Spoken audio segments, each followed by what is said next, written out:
Hi guys, samahan nyo nga ako ngayong araw kasi hindi planado ang araw na ito. Ang balak ko nga talaga dito ay maglakad-lakad lang sa tabi-tabi. Bakit ganoon? Iba ang plano sa akin ni Lord. Kung nga naalala na Sabado pala ngayon, bukas nga ang Salcedo Weekend Market. Every Saturday and Sunday nga lang pala to bukas. At kailangan yung agahan kasi nga maagang nauubos yung paninda nila. At alauna na nga to ng hapon. Yung ibang shops na dito ay nagsasarado na. Ang daming pwedeng mabili dito like jams, pasalubong, Asian dishes, Mediterranean dishes. Dito nga lang yan sa Salcedo Weekend Market. Actually 5 minutes away from our English.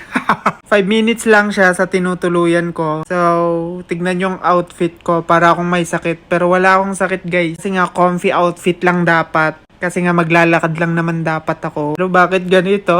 Tinutukso ako ng...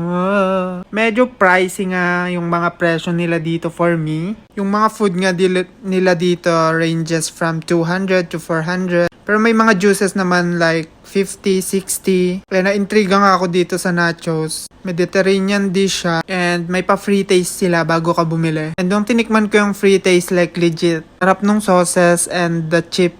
And the nacho mismo is malasa na talaga. And nakita nga namin dito sila Ella Cruz. At nakita niyang hawak ko to nung nagpa-picture kami sa kanya. Kaya tinanong niya kung saan namin siya nabili.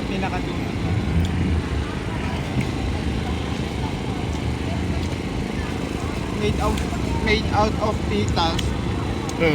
Tapos hindi siya tinipid sa sauce. Sarap.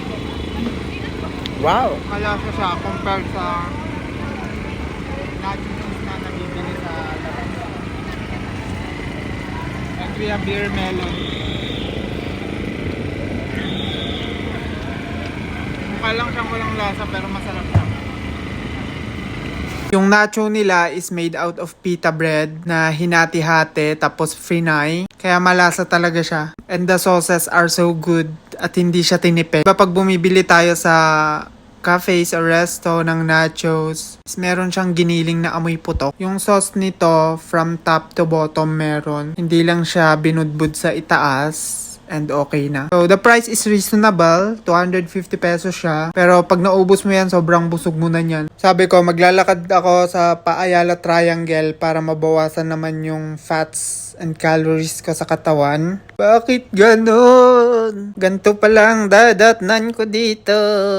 Food stalls din. Dito talaga ako naglalakad-lakad sa Ayala Triangle. Pero dito talaga ako dinadala ng Crocs na to. May mga benta silang oysters, sausages, hotdogs, burgers, smoothies, at kung ano-ano pa. Mas onting nga lang tao dito compared dun sa Salcedo Weekend Market. Kaya mas makakapili ka talaga pag dito ka pumunta. Tsaka alas 2 na to and hindi pa sila sarado. Unlike sa Salcedo Weekend Market, ganong oras, sarado na karamihan ng stalls. Dito ngayong napili namin, burger. And first of all, hindi talaga ako fan ng burger. So, mahal nga yung burger na to for me kasi nga 300 pesos each siya. So, titikman natin siya kung reasonable price din ba siya. First bite.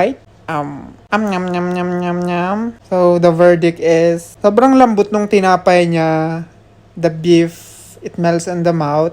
May pickle siya, onions. Pero sabi ko nga, I'm not a fan of burger. Kaya tinikman ko lang talaga siya. Pero so far, masarap naman siya. And tinikman ko nga din tong isang to, hype beef. 300 din isa nito. Like, mas saucy siya compared dun sa kinain kong isa. Masarap naman siya, kaya lang nabusog na kasi ako dun sa nachos. And I'm not a fan of burger, kaya ganyan yung reaction ko. Para akong nalugi.